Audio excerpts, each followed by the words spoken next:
The female CEO made billions every minute, yet she was not happy at all, because her son had been missing for years, and there was still no news about him. What she didn't know was that her son had fallen seriously ill 5 years ago, and had been in a vegetative state ever since. Fortunately, his girlfriend had been caring for him devotedly all these years. To cover his medical expenses, she worked extra jobs after her day shift, selling bubble tea and delivering packages. Her dedication moved the doctors, who repeatedly lowered the cost of treatment. Eventually, the entire department even pitched in and donated money to help her. Strangers were also touched by her love. Many customers who bought bubble tea would give her extra money. One day, she was selling tea with her boyfriend in a wheelchair when her younger brother showed up. He tried to persuade her, saying she and her boyfriend had only dated a few months before he fell ill. She didn't even know his true identity, yet she had taken care of him for 5 full years. That was more than enough. Even if she gave up now, no one would blame her. But the girl firmly told her brother she truly loved her boyfriend, and now he had no one else but her. No matter what the future held, she would stay by his side to the end. The brother sighed, then handed her a bank card. He told her there was $1.26 million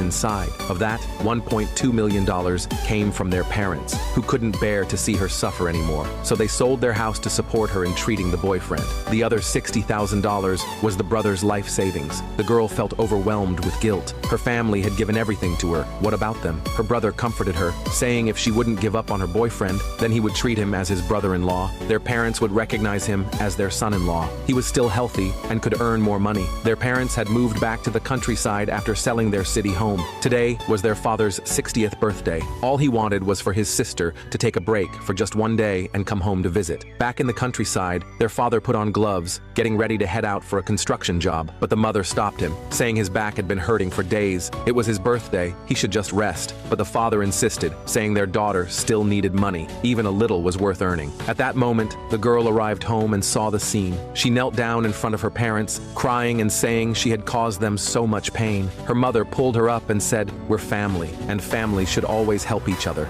Just then, the girl's aunt arrived at her house. When she saw the man in the wheelchair, she immediately began blaming the girl, saying it was foolish to throw the whole family into poverty just for the sake of a man in a vegetative state. She claimed she was there to help them. Then she called in a rich young man, saying he had taken a liking to the girl. If the girl married him, their family's financial struggles would be over. But the girl told her aunt that she already had a boyfriend and didn't want to meet anyone else. The aunt was furious, calling the girl stupid, and even raised her hand to hit her. Though the man in the wheelchair couldn't move, he was aware of everything happening around him. He knew his girlfriend had suffered countless humiliations for him, and with that powerful will, a miracle happened. He raised his hand and grabbed the aunt's wrist mid-swing. The vegetative man had awakened. Everyone present was stunned. The girl, overwhelmed